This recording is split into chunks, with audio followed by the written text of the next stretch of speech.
Bonjour à tous sur notre podcast Never Overdue. Aujourd'hui, grand homme ici à ma table, John-Alexander Bogaerts. Comment est-ce qu'on dit en fait? Tu es le boss du B19 ou quel est ton titre en fait? Je suis CEO and Founder. CEO Je ne suis pas très pour les titres, mais quand tu commences à avoir des équipes, il faut créer des titres pour que chacun ait sa fonction. Ouais. Moi, je suis plutôt multifonction. J'aime bien tout faire et surtout les choses qui rapportent à une société, c'est-à-dire le commercial. Magnifique.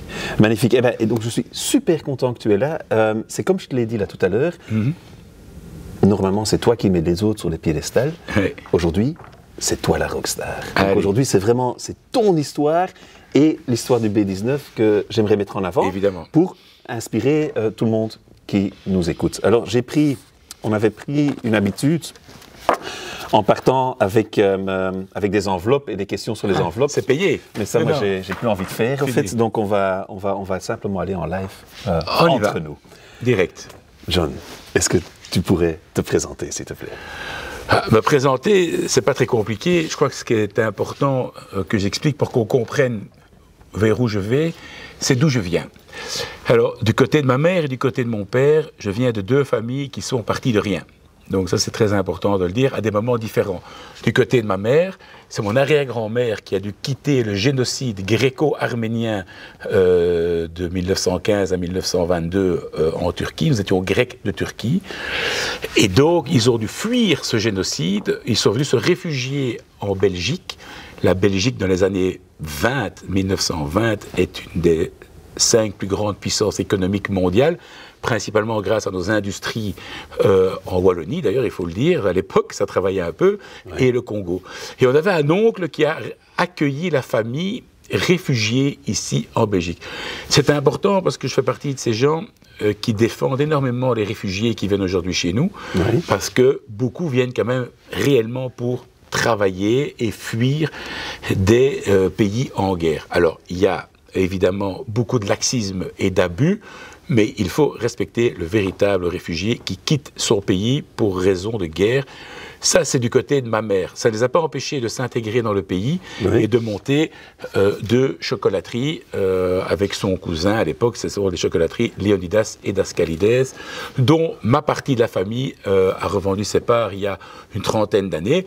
Mais partant de rien, de zéro, puisqu'elle avait fui mon arrière-grand-mère avec son fils, Jean Dascalides, qui était un petit bébé dans ses bras avec 2 pièces d'or cachées dans le lange pour fuir une guerre.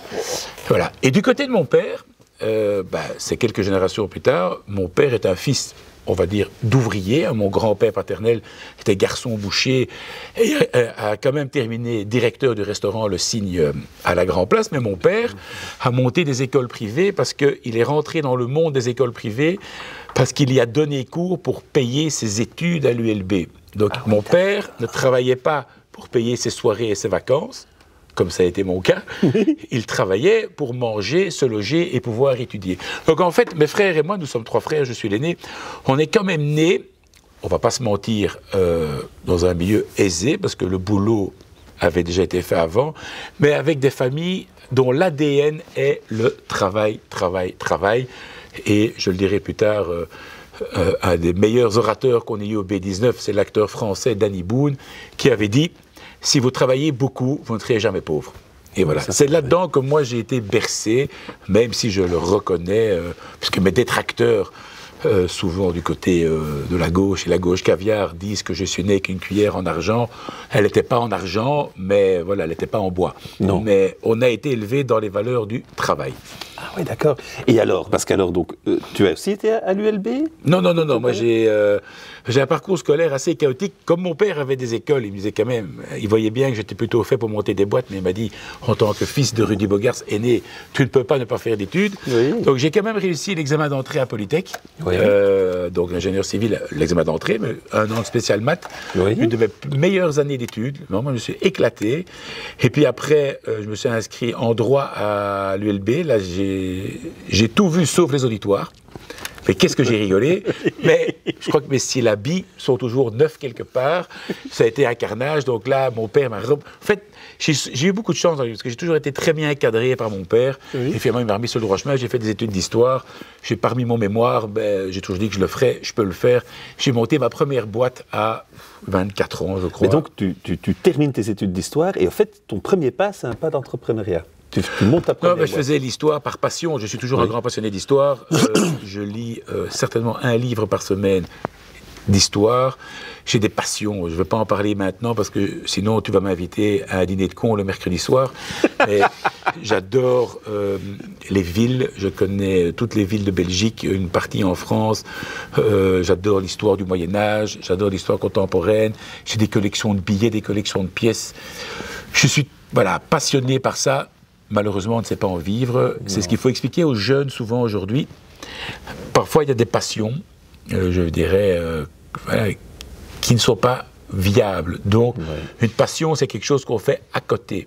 Voilà, on ne peut pas... Voilà, donc, je reste passionné d'histoire, mais surtout d'entrepreneuriat. Et donc, j'ai commencé une boîte d'événements... avec des associés, ça s'appelait 4J Concept. On a fait pendant... En fait, j'ai aussi eu beaucoup de chance dans la vie. Cette boîte d'événements, on l'a arrêtée en 2007 parce que je venais de me marier et je voulais... L'événementiel, c'est très gai jusqu'à 30-35 ans. Après, c'est pas une vie. Mais donc, j'ai arrêté en 2007. Pas du tout que je suis un grand visionnaire qui avait vu la crise financière de 2008, pas du tout, parce qu'il y a vraiment eu un avant et un après 2008, ça il faut le dire, c'est une réalité, juste parce que je m'étais marié, j'ai perdu mon père, et alors j'ai repris la gestion de ce bâtiment Avenue Van Bever, voilà, qui avait comme nom de code, c'était 17 Van Beverlaan, avenue Van Bever.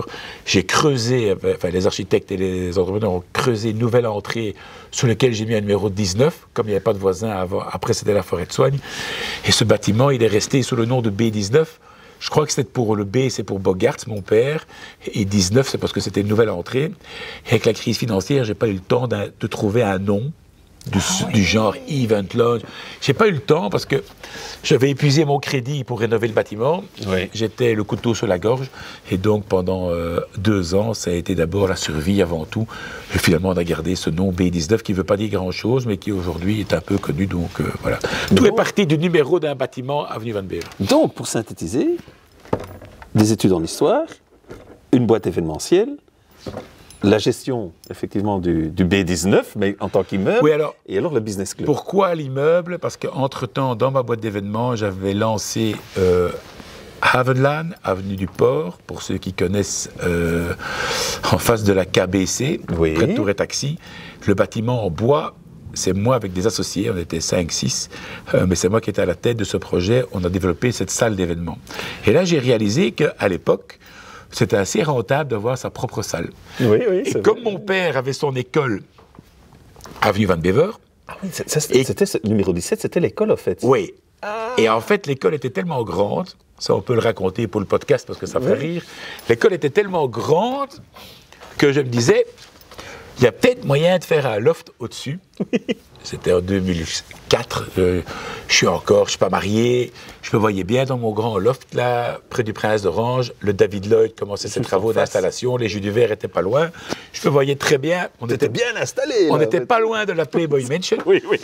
Et en fait, je vais à la commune, et je m'entends toujours bien avec les gens en général, et j'explique à la commune que j'ai un projet de réaffecter ce bâtiment en résidentiel, et ils me disent, Monsieur Bogart, passer de zone event récréative à résidentiel, ce ne sera jamais un problème.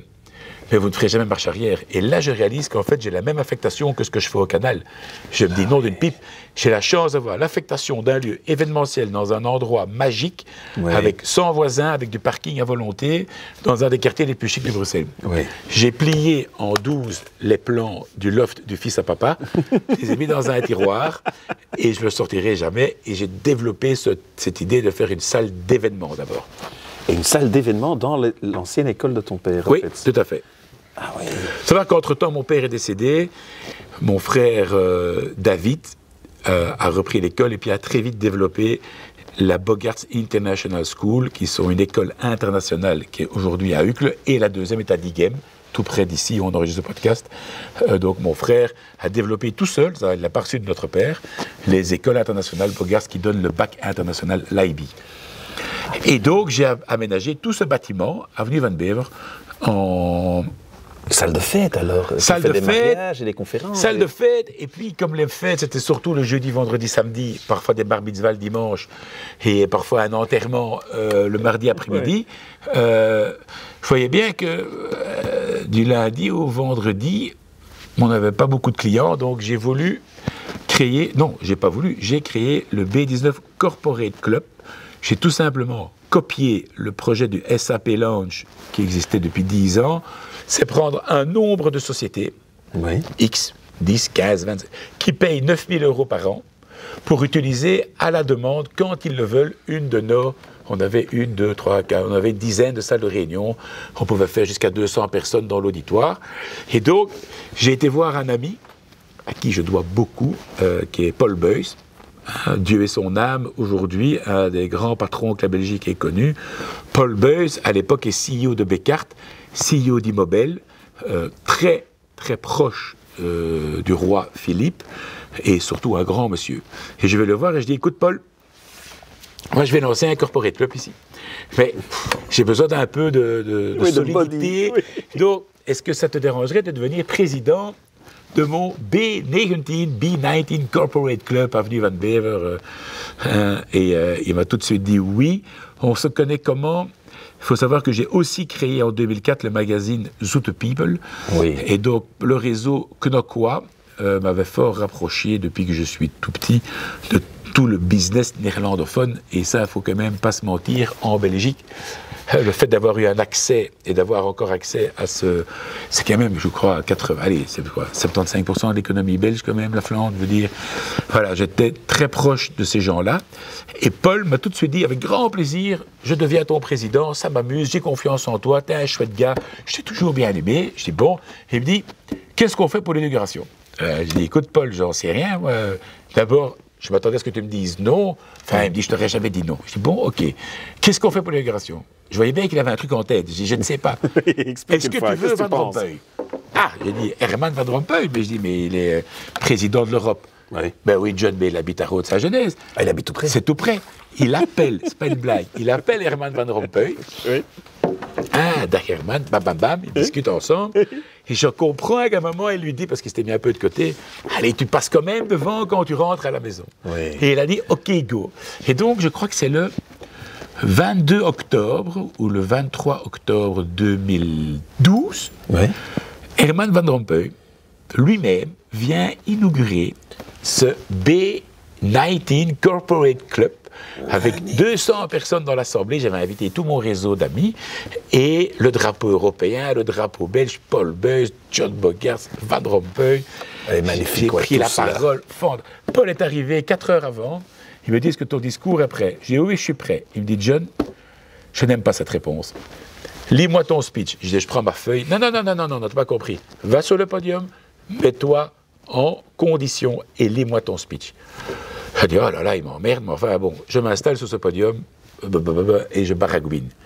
Et là, je réalise qu'en fait, j'étais pas prêt. Il m'a fait répéter, je crois, ce speech 40 fois, parce que c'était dans les 3 langues, et tout le monde sait que je suis plus à l'aise en français. Après le néerlandais, l'anglais, ça va, mais j'ai répété 40 fois, et grâce à Paul Beuys, ce jour-là, j'ai fait grande impression devant Herman Van Rompuy, parce qu'il m'a fait répéter. Et je lui ai rendu l'appareil il y a 1 an et demi à son enterrement, où j'ai eu l'honneur de pouvoir prendre la parole devant le roi, la reine, Bert de Wever et les 3/4 de tout le business belge, cathédrale d'Anvers remplie jusqu'au bout. Et j'ai répété ce speech que j'ai fait 100% en néerlandais, évidemment, on était en Flandre. Je l'ai répété 100 fois, je crois, grâce à ce que Paul m'a appris, et je lui ai rendu honneur. Puisque plein de gens sont venus me voir après en disant « On ne savait pas que tu étais bilingue à ce point-là ». J'ai dit « Moi non plus ». Et donc, voilà qu'on lance ce Corporate Club avec Paul. Et, quoique, 1 mois après, de nouveau, un peu de chance, j'ai un ami de mon père, le docteur Van Kampenhout, qui inaugure les cliniques de l'Europe à Uccle, avec 8 chambres VIP. Et il me dit, on est en octobre, et il me dit, je prends ma retraite le 31 décembre. Tout était organisé pour ces travaux et tout ça. Et il dit, mais si tu veux essayer une des suites VIP, ce que je trouvais une très bonne idée, je t'en prête une. Moi, je me dis, tiens, comme on avait des antécédents de cancer dans la famille, j'avais été 2 ans et demi avant faire mes examens médicaux, et le médecin m'avait dit, il n'y a rien, revenez dans 5 ans. Et moi, donc 2 ans après, je me dis, impeccable, on va me prêter, j'ai pris la suite Magritte, gratos, impeccable, tous les contrôles, coloscopie, bazar et tout. Et le médecin rentre dans ma chambre le soir et il me dit, monsieur Bogart, j'ai une mauvaise nouvelle, vous avez un cancer métastasé. Je dis, ah, ça n'est pas une très bonne nouvelle. T'avais quel âge à ce moment-là? J'avais 41 ans. Et je dis, ça, c'est pas une super bonne nouvelle. Non. Et mes filles avaient 4 ans et 1 an. J'accuse un peu le coup. Il faut dire que j'ai un respect pour le corps médical qui est gigantesque parce qu'un avocat, un fiscaliste peut toujours un peu, je ne vais pas dire arranger la vérité, mais on peut calmer le jeu, on peut demander des plans d'appurement, on peut aller en appel d'une sentence et tout. Le médical, malheureusement, le médecin, il va juste vous dire, voilà, M. Bogart, il y a un cancer métastasé, je sais que vous connaissez bien le boss, appelez-le parce qu'il faut faire un PET scan demain matin, l'hôpital est fermé à cette heure-ci. Chose que j'ai faite, et on a vu que les métastases étaient sorties, pas parties, et donc le médecin commence à m'expliquer en détail, je dis, si j'ai bien compris, on était début novembre, fin novembre. J'ai dit, si j'ai bien compris, après les fêtes, je passe sur le billard. Il me dit, je crois que vous n'avez pas compris du tout. Vous allez voir le chirurgien dans 1 heure et on vous opère dans la semaine. J'ai dit, ah bon, my God! Donc, me voilà parti pour une grosse opération. J'ai passé 15 jours à l'hôpital. L'opération s'est évidemment extrêmement bien passée parce que nous avons en Belgique, même si le politique bafoue souvent notre corps médical, on a une des meilleures médecines au monde, avec des médecins, des infirmiers, des assistants qui sont motivés. Parfois, quand on voit comment ils sont payés, comment ils sont traités, je ne comprends même pas comment ils peuvent garder une telle motivation. Et donc, je suis sorti indemne de ça avec l'obligation, entre guillemets, de faire 6 mois de chimiothérapie pour nettoyer le tout au cas où des métastases seraient restées un peu à gauche, à droite, chose que j'ai faite. Et c'est là que... Tu venais de monter B19. Le Corporate Club. Tu venais de lancer, quoi. Avec Paul Beuys, président. Et alors, j'avais pris tous des copains. J'avais pris, évidemment, Yann Gallienne, maintenant mon partner in crime, toujours là pour me soutenir. Je lui dois beaucoup, j'y reviendrai après, parce que après Paul Beuys, Yann Gallienne est vraiment le personnage clé du succès du B19. Et donc, j'avais un très beau board. Il y avait mon beau-frère, Sébastien Desclés, qui était à l'époque à la tête de Publicis, Philippe Delusine, patron d'RTL. Enfin, j'avais un beau board. Ses amis étaient simplement au board du Corporate Club, d'une salle. Et lors de ma 4e chimio, en fait, ce Corporate Club, j'avais donné comme engagement qu'une fois tous les 3 mois, je les réunissais autour d'une conférence. Et je dois dire que ma chimiothérapie a été fatigante, mais par respect pour les gens qui font de la chimio pour guérir. Moi, c'était de la chimio, on va dire, de nettoyage. Moralement, j'étais bon. C'était physiquement que ça allait de plus en plus... C'était compliqué, mais moralement, ma vie était sauve. Et je savais que je ne mourrais jamais de ce cancer-là. Donc, le moral n'était pas mauvais. Et dans une de ces conférences, j'ai évidemment fait un peu exprès de lâcher que le Cercle de Lorraine, qui avait déménagé de l'avenue du Prince d'Orange à la place Poulart, donc avait laissé un vide dans le quartier. Je trouvais que les cercles d'affaires traditionnels, dont je n'avais jamais été membre, n'étaient pas 20e siècle, étaient 19e siècle, avec la table d'honneur, la table du président. Je crois qu'ils ne voyaient pas le monde changer. Je me suis dit, moi je vais donner un grand coup dans tout ça, et je vais créer un club pour les KMO et PME. Parce que finalement, il n'y a que les KMO et les PME qui payent du précompte, de la TVA, de l'ONSS, des impôts. C'est nous qui faisons tourner la baraque. Ce ne sont pas les enfants et les étudiants, ce ne sont pas les pensionnés, ils l'ont fait avant. C'est encore moins les chômeurs ni les malades de longue durée. Ce ne sont pas les politiciens qui ne nous aident pas. Et soyons francs, beaucoup de boîtes cotées, même s'ils créent de l'emploi, ont quand même, les très très riches ont des avantages que nous, PME, nous n'avons pas. Donc j'ai décidé de mettre la PME, pour une fois, au centre de l'échiquier et pas le considérer dans ce terme qui est en fait insupportable.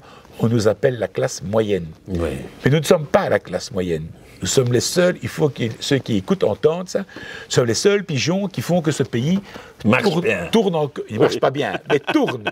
Et donc, moi, j'ai fait un truc pour moi, en fait. C'est-à-dire que je suis parti d'une feuille blanche, j'ai enlevé tout ce que je ne voulais pas faire, puisque j'ai travaillé pendant toutes mes études dans l'ORECA. J'ai été commis, barman, serveur.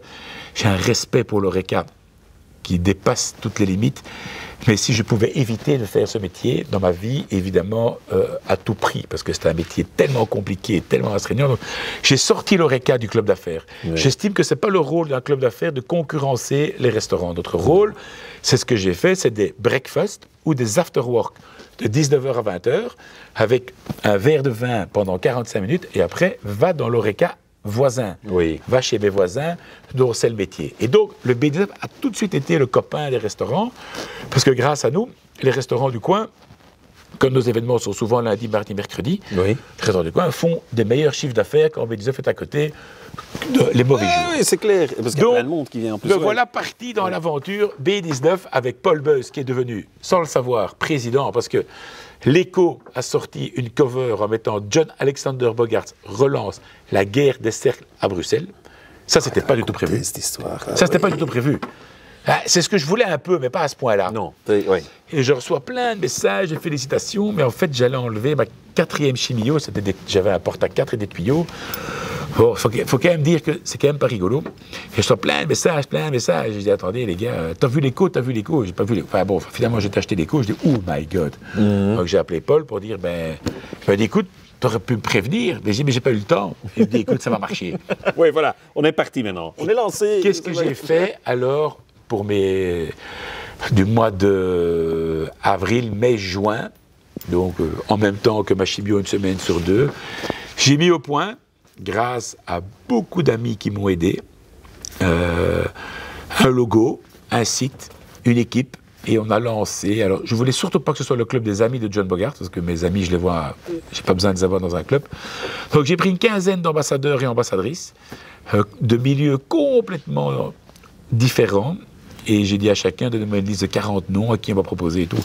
Et je reconnais que après, je peux parler pendant une heure de tout ce que j'ai raté. Parce que j'ai raté, comme tout entrepreneur, beaucoup de choses.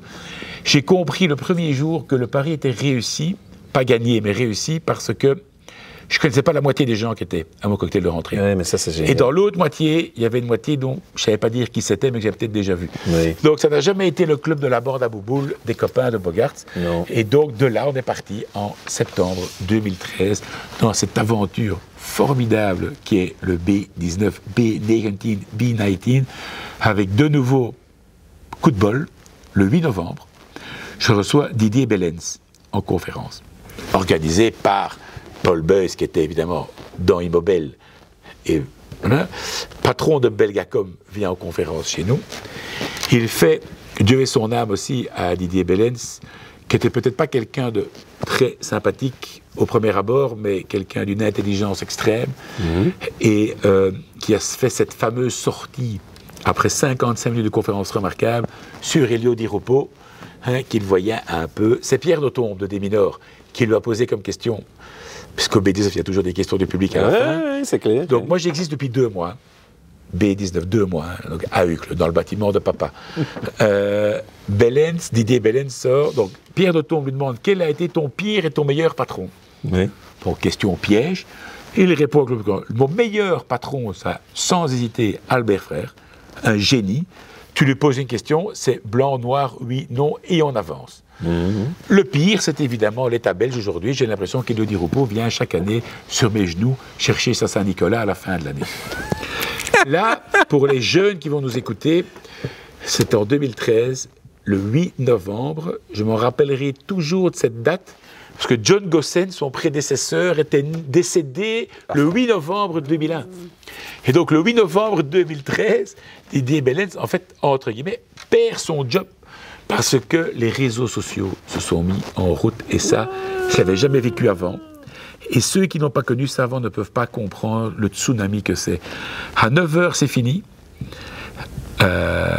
On dit au porte-parole de Didier Bellens qu'on n'a jamais vu un patron aussi brillant, mais oser dire des choses comme ça. le porte-parole, je ne le citerai pas parce que ce n'est pas un méchant, il dit ouais, on a le droit de faire ce qu'on veut. Ben, on lui dit non. Et à 9h24 et 9h26, eco.be, trends.be, le raz-de-marée a commencé. C'est pas comme 20 ans avant où il y avait un article dans le Laatste ou dans le Morgen du lendemain. Non, bang, ça a été le recul. Alors il m'a dit un jour en souriant, il m'a dit au moins ça aura servi à quelque chose. Et effectivement, de Ypres à Arlon, le 8 novembre, B19, j'avais les caméras de toutes les télés devant ce bâtiment et ça nous a fait une pub formidable. Je m'en serais bien passé parce que je n'aurais pas eu besoin de ça. Et voilà, tout ça s'est enchaîné tellement vite. Et là, on a commencé l'aventure pour KMO et PME de B19. Chaque ville a son club guindé, Oui. respectueux, hein, attention, bien entendu, mais il n'y a rien pour ces PME et KMO. Et là, je dis, il faut que j'aille vite. Et donc, j'ai occupé vite le marché en allant sur Anvers en 2016, Liège. Voilà, et on a commencé à monter. C'était difficile parce qu'on était moins connus que maintenant. Oui. Aller imposer à Anvers un projet qui vient de Bruxelles, c'était pas facile, mais enfin, on est arrivé. Hein, c'est les quelques cheveux blancs que j'ai. Oui. Non, en fait, l'idée, évidemment, à terme, c'est qu'on est très vite devenu un club national Oui. où pour une cotisation de 600 €, que je n'ai pas changé depuis 2013, et je ne veux pas la changer. On veut un maximum de membres. On s'intéresse de ce que tu fais, pas de qui tu es. On s'en fout de qui tu es. On veut savoir ce que tu fais. Et pour 600 €, on donne accès à 150 événements gratuits par an dans toute la Belgique. Anvers, Gand, Diegem, Bruxelles, Charleroi, Namur, Brabant-Wallon, Liège, jusque le B17 Luxembourg, où nous sommes associés avec Nicolas Loist dans le B17 Luxembourg. Et donc, on offre, il n'y a pas moyen de faire une plus belle offre pour les PME et KMO. On était le premier club à lancer sa propre application. On a nos magazines, B19, B19 Magazine, 3 fois par an. On a un business trip, une mission économique. On a déjà été à Kinshasa, à Rabat, Casa, Tanger. On a été à Londres. Mais cette année, on va faire Paris. Paris-Lille. Je rappelle pour nos amis néerlandophones, tout le business frontalier entre Courtrai et Lille. Et il est grand, hein? Gigantesque. Il y a un énorme business. Gigantesque. Là, ouais. Le B19 m'a apporté en tant que Bruxellois, parce que je dis toujours que je suis né à Gand, mais j'ai habité à Gand une semaine. Je suis en fait un vrai Bruxellois. Voilà. Le Bruxellois a parfois un peu cette arrogance de la capitale, surtout qu'à Bruxelles, on n'a plus beaucoup de raisons de l'aide, malheureusement, de ne pas aller voir ailleurs. Mais grâce à B19, moi, je vais dans toute la Belgique depuis 12 ans. Oui, force est de constater que le business frontalier entre Courtrai et tous les Hauts-de-France... Il est en plein essor. C'est hallucinant. C'est, comme on dit, ongelooflijk. Oui. Mais c'est une très très grande région. Donc pour l'instant, nous sommes présents à Gand. Oui. On va voir jusqu'où on va aller. Mais je crois très fort dans les conférences frontalières et surtout des visites d'entreprises. Belgique, France, France, Belgique. Oui. Voilà. Parce que là, il y a beaucoup à faire aussi. Et ça va vers en dessous, parce que ça, moi, je le vois dans mon business aussi. Oui. Il y a moyen de faire du business, effectivement, avec la frontière française, mais au-dessus aussi, avec la frontière avec les Pays-Bas. Ah, de l'autre côté, évidemment. Quand on voit des directions Breda, Maastricht, toute cette Hallucinant. frontière-là, il y a pas mal. Aujourd'hui, combien de membres à la On va arriver à 2000 membres à la rentrée. Le but n'est pas de faire un concours de membres. Ce dont je suis fier, c'est que nos membres sont des membres en règle de cotisation. Parce que sinon, je peux te dire que j'ai 10 000 membres. Hein. Avoir une base de données... Non, j'ai fait le calcul. Depuis janvier jusque juin, on a eu 5500 personnes qui ont participé à des événements. Ouais. C'est beaucoup. Ça veut dire qu'on a vraiment... Quand tu viens au B19, tu vas vraiment rencontrer des nouvelles têtes tout le temps. Je ne veux pas la bande à Bouboule. Non, mais ça, je comprends. Parce que la bande à Bouboule, on a ça dans nos clubs de football, de hockey, de golf, de tennis, de paddle maintenant, de course à pied, de volleyball. Ça, c'est la bande de copains avec qui on est content chaque semaine de faire son sport et de rigoler. Mais on n'apprend plus rien à la fin.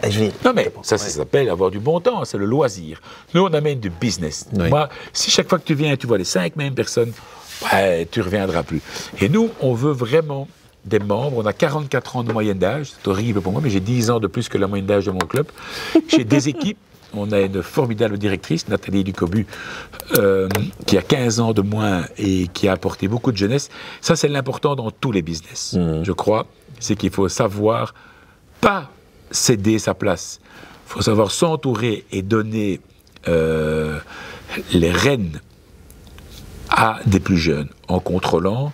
Mais moi, quand Nathalie est arrivée chez nous il y a 3 ans, toutes ses premières idées, je disais, ouais, on va la laisser faire, plutôt que de la contredire. Mais bon, ça ne marchera probablement pas. Ça a à chaque fois fonctionné.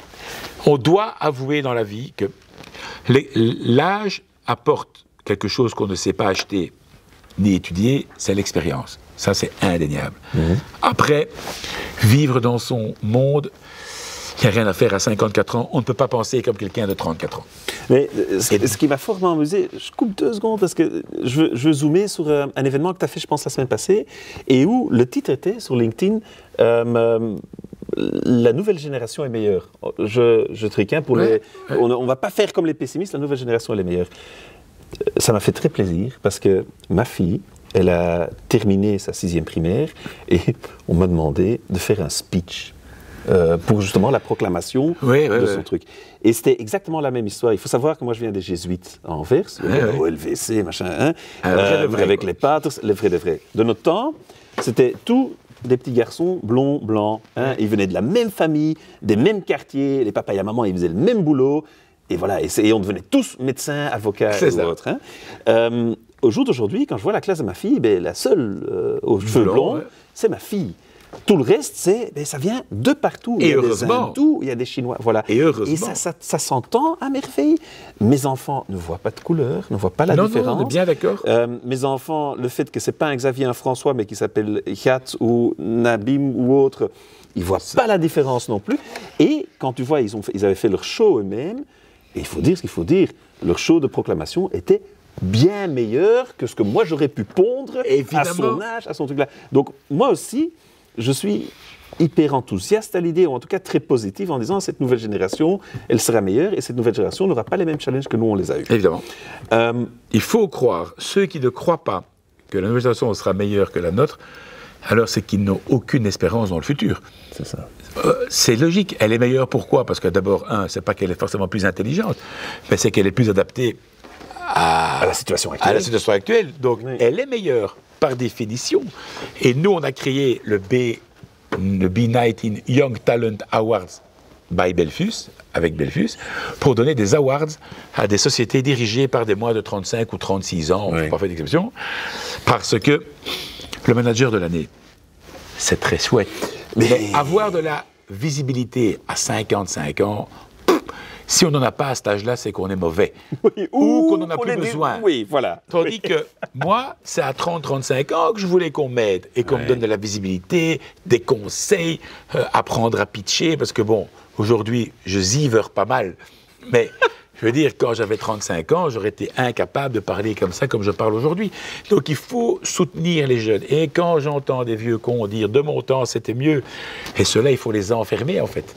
Il faut les enfermer, il faut les bâillonner et leur interdire de continuer à nuire. C'est la jeunesse qui va s'occuper de notre futur. Et ce Young Talent Award, j'ai vu, donc c'est la 2e année, donc en 2 ans, j'ai vu 70 sociétés. Ces jeunes sont incroyables. Là où nous, quand j'avais leur âge, on rêvait d'ouvrir un night shop ou une vidéothèque, ces gens sont dans la technologie, dans le monde de demain. Et croyez-moi, on parle toujours de ce qui ne va pas. Il y a beaucoup de choses qui vont bien aussi chez nos jeunes. J'insiste aussi sur le fait qu'avec Yann Gallienne, je vais revenir sur Yann Gallienne parce que Yann Gallienne a amené au B19 tout son réseau du CAC 40. Donc, Alexandre Bompard, Carrefour, Yannick Bolloré, Havas, Alexandre Ricard, Pernod Ricard, enfin, tout son CAC, Nicolas Taverneau, M6, Gilles Pélisson, TF1, enfin, Yann Gallienne a amené au B19 son carnet d'adresses français qui a amené une image et un respect de la marque B19 en Belgique qui est juste incroyable. Et un jour, je dis à Yann, puisque mon père avait commencé de rien dans l'enseignement et que je crois beaucoup dans l'enseignement pour aider les jeunes défavorisés, ça ne serait rien de leur dire se droguer, c'est pas bien. Non. Il faut lui donner de quoi faire quelque chose qui fait qu'il n'a plus le temps de penser à se droguer. Exact. Et donc, j'entends que Xavier Niel a créé l'école 42 à Paris, une école sans professeur de codage. Voilà. Donc, je dis à Yann, puisqu'il connaît bien Xavier, entre nous, vous savez, en Belgique, nous, c'est la grande force qu'on a, on s'en fout des milliardaires. Hein, on veut dire, on n'est pas... à la rigueur, on est encore plus impressionné par un footballeur de haut niveau que par un milliardaire. Et donc, on n'est pas... C'est pour ça qu'il y a beaucoup de stars françaises chez nous. Un Danny Boone, il va au restaurant à Uccle, on ne l'ennuie pas. À Paris, il ne peut pas rentrer dans le restaurant. Le Belge a ce bon côté de... Bon, voilà. Ouais. Et donc, je dis à Yann, j'irais bien visiter l'école 42. Il me dit, pas de problème, je t'organise ça. Il me rappelle, il me dit, voilà, Xavier peut nous recevoir à telle date. Je dis, bon, Xavier, why not? Moi, je ne voulais pas rencontrer Xavier Niel, je voulais voir son école. Enfin, bon, là, Xavier nous accueille. Je vois cette école. Là, il ne faut pas 5 minutes pour que je comprenne tout ce qu'il a fait.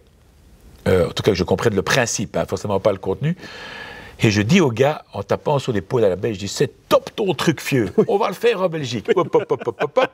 Pas du tout, pas du tout, pas du tout. Puis on va au restaurant. Et moi, j'ai ce truc, je dis, mais ce truc est formidable. On doit faire ça ici et tout. Et puis, à chaque fois, je rappelle au restaurant, tout Paris vient, bonjour Xavier, bonjour Xavier, bonjour Xavier. Ça parle d'Emmanuel, c'est Macron, Nicolas, Sarkozy. Moi, je m'en fous, je veux mon école. J'ai dit, mais alors mon école. Ah ben, il me dit, bon, écoute, je ne sais pas, on n'a pas du tout l'intention de sortir de Paris.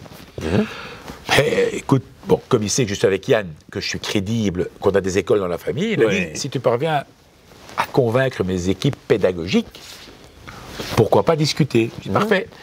On va au Thalys. À l'époque, c'était pas l'Eurostar. Ça fonctionnait aussi mal, mais bon, le nom était juste différent. Le nom était juste différent, oui. Et je dis, c'est quand même incroyable qu'on peut pas avoir un train qui parte et qui arrive à l'heure ici. Hein. C'est quand même... Moi, j'ai fait une mission économique. Je change de sujet. Rabat, Casa, Tanger. Oui. Au Maroc, les gares sont magnifiques, propres, sécurisées, et il y a tous ces TGV partent à l'heure et arrivent à l'heure. C'est quand même incroyable. Hein. Mais bon, c'est un autre débat. Et donc, Yann Gallienne me dit, mais je ne savais pas que tu voulais faire cette école. Je dis, mais moi non plus. Mais tu as vu ce qu'on a vu. Et il me dit, alors on le fait ensemble. C'est taper dans la main. Et ça, tu peux taper dans la main. Et ça, c'est la force du privé sur le public. C'est que 10 mois après, on ouvre l'école en Belgique. On le finance, c'est quand même plus d'1,5 million d'euros par an, par des boîtes cotées, des boîtes principalement du Belvin et des donateurs privés. Aujourd'hui... Donc, attends, donc tu vois l'école, et 10 mois après, tu as trouvé 1,5 million, l'endroit, tout ce qui va avec... L'endroit, on l'a fait dans l'école de mon frère pour commencer, au cas où ça ne marcherait pas. C'est une école gratuite, qui est ouverte 24 heures sur 24, 7 jours sur 7, 365 jours par an. Et l'idée, c'est qu'on t'apprend à coder sans professeur, mais c'est la grande élite. On vient de recevoir l'award 42 mondes, parce qu'aujourd'hui, grâce à la petite Belgique, là, il y a 54 écoles dans le monde. Il y a 54. Ils ont franchisé, je ne dis pas qu'ils ne l'auraient pas fait sans nous. Non, mais enfin, mais c'est nous qui avons lancé l'idée. Oui. Et donc, on vient d'être élu 3e université devant Stanford, en termes d'université de l'innovation. Et tu as combien d'élèves et combien de diplômés par an? On a plus ou moins 700 étudiants en Belgique. On a créé 500 CDI en 8 ans. Oh. Mais alors, principalement, évidemment, d'enfants défavorisés, de milieux défavorisés. C'est ça la grande force de notre école. C'est que plutôt que d'envoyer des gens déradicaliser le canal, ça ne sert à rien. Il faut que ces gens du canal, comme on dit à Bruxelles, mais il y a Borgerode, il y a Verviers, il y a beaucoup de quartiers compliqués, comme ça, on leur donne une fierté, une formation. Ces gamins arrivent chez nous, la tête qui regarde le sol, ils ressortent de l'examen d'entrée qui dure 1 mois, la tête haute. Pour une fois, on ne les a pas traités d'immigrés, de ratés, d'escrocs. Non, on leur a dit, tu sais quoi, toi, t'es bon. Et quand on dit à un jeune qu'il est bon, d'abord, même si ce n'est pas vrai au début, il faut lui dire, il prend confiance en lui. Et on ne réalise pas l'impact et le potentiel d'un jeune qui croit en lui. Mais aujourd'hui, on ne donne plus assez d'espoir aux jeunes. Et cette école est juste formidable et elle continue. On a ouvert une antenne à Anvers, un campus Negentine. Et aujourd'hui, on peut venir chez nous sans savoir ni lire ni écrire. L'examen d'entrée est vraiment, c'est l'élite de l'élite. On prend 150, on garde les 50 meilleurs, mais c'est 100% gratuit. Tout le monde peut venir chez nous. Et ça, c'est le meilleur moyen de donner une chance à tout le monde. Et alors, c'est drôle quand ils sont tous codeurs. Parce que là-dedans, il y a des gens de bonne famille aussi, évidemment. Hein, parce qu'il y a des gens bien chez les gens de bonne famille aussi. Je suis tout à fait d'accord. Et donc, ils sont ensemble, comme tu disais avec ta fille. Il n'y a plus de classe sociale, en fait. On a un but, on est codeurs. Et tout ça c'est B19 qui est la base de tout ça. Et voilà, c'est une certaine fierté quand même, à 54 ans, de se dire que si je n'avais pas lancé cette salle d'événement, puis ce corporate club, puis ce club d'affaires, en mettant vraiment au centre de l'échiquier la KMO, la PME, voilà, on n'aurait pas l'école de codage, on n'aurait pas, aujourd'hui c'est 2000 membres qui, grâce à nous, pour 600 € par an, peuvent networker de manière fun, parce que il y a aussi quelqu'un à qui je dois rendre hommage. En fait, je devrais passer 1 heure, parce qu'on va croire que je dois quasiment tout à tout le monde. Porsche a cru dans mon bâtiment et dans mon projet depuis le début. Porsche, c'est pas une marque de luxe, c'est une marque de prestige que les gens qui travaillent sont fiers de s'offrir après des années de travail. Absolument. Je dis toujours, les rentiers, fils à papa qui ne travaillent pas et qui vivent des intérêts, ils achètent une petite voiture parce qu'ils ont peur qu'à la fin de l'année, il y ait moins de dividendes. Le patron de PME, il bosse comme un chien et il sait très bien que comme il travaille beaucoup, ben, il pourra continuer à payer sa voiture et c'est sa voiture et il l'a payée lui-même. Et donc, c'est vrai qu'on a la chance d'avoir des partenaires haut de gamme, des conférences certainement sans prétention les meilleures de Belgique, tout ça pour 600 € par an, pour 150 € gratuit. Et la clé du business model, tu veux qu'on parle un peu argent peut-être, c'est que un club d'affaires fonctionne 8 mois par an. Donc tous ces gens qui ont des châteaux, des salles à l'année, c'est se tirer une balle dans le pied, parce que 4 mois par an, c'est mort. Donc moi, j'ai supprimé le lieu fixe. Je suis dans 12 endroits où je vais ponctuellement toujours au même endroit. Donc B19 à Anvers, c'est soit chez DPG Média, soit chez Mid District à Berchem. Mais tu sais que ton B19, c'est là. Mais c'est pas B19, c'est là qu'a lieu B19. Donc, les 8 mois par an où on fonctionne temps plein, j'ai plus ou moins les mêmes frais que si j'avais un bâtiment. Parce que je dois un peu louer, payer, à boire. Et les 4 mois par an où il n'y a pas grand-chose, ben, on n'a rien. Donc voilà. Les magazines, parce que ça aussi, comment es-tu arrivé à l'idée d'un certain moment? Parce que je pense que tout a commencé avec Zoo to People. Alors, on va de nouveau rendre hommage à quelqu'un qui m'a beaucoup soutenu, c'est évidemment Léopold Lippens, bourgmestre de Knock. Lui, tu t'as appris à connaître comment, lui? Moi, j'ai la chance d'aller à Knock depuis que je suis né, parce que déjà, on avait des magasins avant-guerre là-bas, et j'ai toujours été, on avait toujours un appartement au-dessus du magasin, et puis on a eu une maison, et puis voilà. Mais donc, tu étais dans le quartier. Enfin bon, c'est pas parce que tu te promènes à Knock que tu rencontres... Non, mais l'écosystème knockois permet pour un Bruxellois d'avoir un réseau courtésien, gantois, anversois, hors du commun, qu'on n'a pas en passant ses vacances à Saint-Tropez. Non, quand on est à Knock, voilà. Mais Léopold a toujours été un modèle, mon père le connaissait bien. Je trouvais ce type fantastique. Par exemple, si un commerçant l'appelait en disant « j'ai un problème avec ma terrasse pour la saison », il disait « parfait, je suis demain matin chez toi à 7h30 ». C'était un lève-tôt, il arrivait sur la terrasse, le gars lui disait « voilà, à 30 cm près, je ne peux pas mettre une rangée en plus et tout. » Il disait, bon, écoute, il appelait son échevin, il disait, on est le 21 juin ici. On lui laisse mettre sa rangée en plus jusqu'au 31 août pour qu'il fasse une bonne saison et qu'il gagne de l'argent. Et au 31 août, tu te mets en ordre pour l'année prochaine parce que sinon, je ne veux plus si ce n'est pas en ordre. Et bon travail. My God, enfin un bourgmestre qui est là pour pousser au travail. Et attention, hein, le 1er septembre, il venait dire, regarde, c'est fini, tu as fait ta saison. Donc, c'est pas qu'il faisait des cadeaux. Non. Et il avait compris que le gars, s'il peut faire 30 couverts en plus par jour, ben, tout le monde était bénéficiaire à la fin. Et donc, il était à l'écoute. Il était à l'écoute de Heist, Dunberg, Westkapelle, Rapskapelle, Knock et le Zout. Hein. Pas que le Zout. C'est un type incroyable. Et alors... en 2002-2003, arrive quand même, début 2000, cette fameuse photo digitale. Que les jeunes ne peuvent pas comprendre non plus. Mais à l'époque, il y avait des films, il fallait développer des films. Donc des magazines photos, ça mettait des jours et des semaines à être réalisé. Et l'arrivée du digital a fait penser à... j'étais avec Arnaud Watrin et John Gossens, entre autres, on s'était dit, tiens, on va sortir un magazine qu'on va appeler Zoo to People, avec les événements de la veille dedans.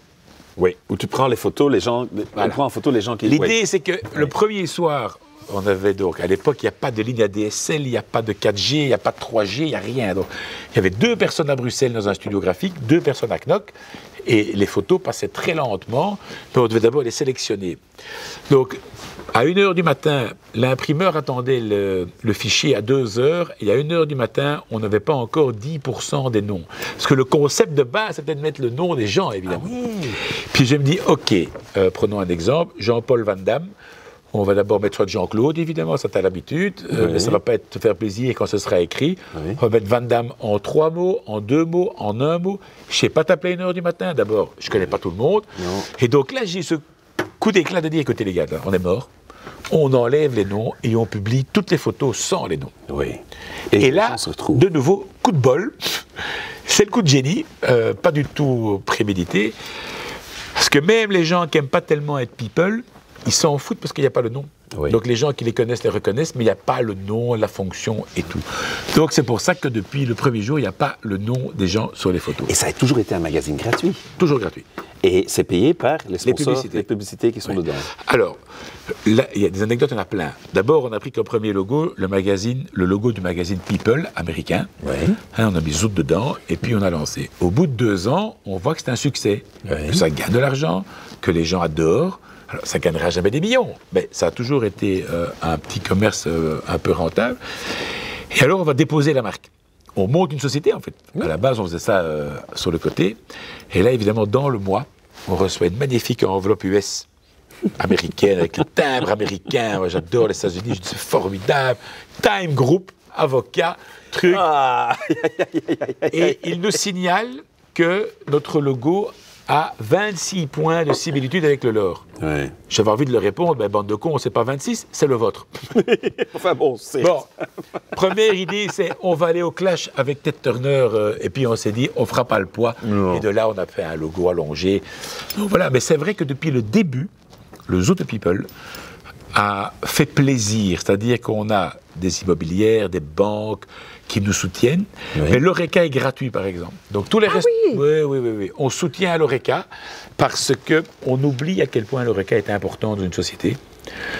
C'est eux qui peuvent prendre des emplois précaires, c'est eux qui... Enfin, l'Oreca est vital et nos politiciens le dénigrent, le conchient, font semblant de s'y intéresser et ne s'y intéressent pas et c'est bien dommage.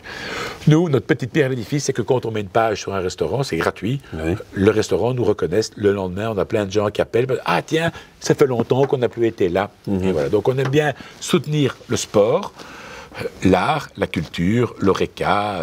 On ne fait pas les photos, on a arrêté les photos très vite après 1h du matin. Oui, en fait, soyez. Il y a une cigarette qui pend, t'es peut-être pas toujours à côté de la bonne madame. Oui, c'est bien compliqué alors. Oui. Et puis, on a le Zoot People est lancé, voilà. Ça fait maintenant on va attaquer notre 22e année. Magnifique. Je crois bien, oui. C'est beau, ça ne me rajeunit pas quand vraiment que Et il y en a combien qui sortent comme ça? 5 par an. Pâques, juillet, août, et puis la fameuse édition du Zoot Grand Prix. Puis on a lancé le Hockey People. De nouveau, succès. Moins grand, mais succès. Et là, on s'est dit, on est les rois du macadam. Alors on a lancé le Golf People. Oui. Échec, flop. Pourquoi? Je n'avais pas compris. On apprend beaucoup dans la vie. Hein. Le Golf People, le golf, c'est quoi? C'est les personnes plus âgées. Et les personnes plus âgées, on prend ma mère, elle ne changera pas de voiture tous les 4 ans, elle ne changera pas d'opérateur. Hein. Ces gens ne gagnent plus d'argent, donc sont très conservateurs. Oui. Alors que le joueur de hockey, c'est toi, c'est moi, on conseille nos parents et on conseille nos enfants. Oui. Et on est dans la vie active. Oui. Donc là, j'ai compris. Et alors, le golf, les plus jeunes qui jouent au golf sont plutôt à des concours de banque privée et ils ne veulent pas qu'on sache qu'ils sont dans une banque privée. Donc, le golf, échec. Ah ouais. Alors, on a lancé, après l'échec de golf, donc on a toujours le Zoot et le hockey, qui encore aujourd'hui fonctionne. On a lancé le Art People, échec. En fait, le monde de l'art en Belgique, c'est une dizaine de galeries qui gagnent vraiment bien leur vie, et les autres sont vraiment des entrepreneurs qui se battent. C'est pas facile avec des bonnes saisons, de mauvaises saisons. Donc, de nouveau, trop niche et pas assez de budget dedans. C'est Cars People, échec. Pourquoi? Le monde de la voiture, c'est trop petit. Il faut même mettre le rallye du Zoot dans le Zoot People, mais il n'y a pas la place pour un magazine, parce que de nouveau, les gens passionnés de leur vieille voiture n'ont pas tellement envie que tout le monde voit leur voiture, voilà. Donc on a raté Golf, raté Cars, on a beaucoup appris. On s'est lancé dans le monde du foot. Oui. Ça a fonctionné un tout petit peu, même si je reconnais que Michel Verschuren, Monsieur Michel, quand il a vu, j'étais en rendez-vous chez Roger Van den Stock pour présenter le projet de RSCA People. Et alors, le gars, il était assis dans un coin. Michel Verschuren, enfin, son fils Michael est formidable, mais Monsieur Michel, pour moi, c'était un dieu vivant. Et il feuillette le truc comme ça, et il me dit, c'est malin ton truc, quête. Il n'y a pas de langue là-dedans. En Belgique, c'est une bonne idée, vieux. Et puis il me le donne comme ça, puis il dit, mais fais attention quand même, hein. Au football, on n'est pas toujours avec madame, hein. Et effectivement, entre les loges, où parfois ils ne veulent pas qu'on rentre dans la loge parce qu'il y a des politiciens, et voilà et tout. Donc le foot a été un succès relatif. On l'a arrêté parce que ça ne rapportait pas beaucoup et donc on a supprimé. Donc en fait, vraiment aujourd'hui, le magazine Zoete People et Hockey People sont de véritables succès. Je n'ai pas le temps de développer plus pour l'instant. On a des projets. On a des projets. Mais le B19 Magazine est devenu un peu l'équivalent du melting pot de People dedans, avec plus de textes. Mais c'est assez agréable d'avoir son petit groupe de presse. Ça, voilà, cool, hein? Parce que je reconnais que les premières années de B19, j'ai pu me permettre de mettre beaucoup de publicité sans que ça me coûte le moindre euro pour B19 dans le Zoete People. Et ça, avoir son groupe de presse, aussi petit soit-il, voilà. J'ai le journal satirique Pan, donc c'est l'équivalent, c'est le Franz Paliterke. Voilà, quand mon père est décédé, tout le monde m'a conseillé de vendre ce journal, et Christian Ventilo m'a dit, quand on a un journal, garde, c'est toujours bon d'avoir son journal. Et je reviens à ce conseil du nouveau Christian Ventilo aussi, personne très inspirante, qui m'a toujours donné le bon conseil. Avoir sa presse à soi, c'est quand même pratique pour pouvoir communiquer vite et bien sur ses projets. J'ai encore une dernière question pour toi, si tu veux bien.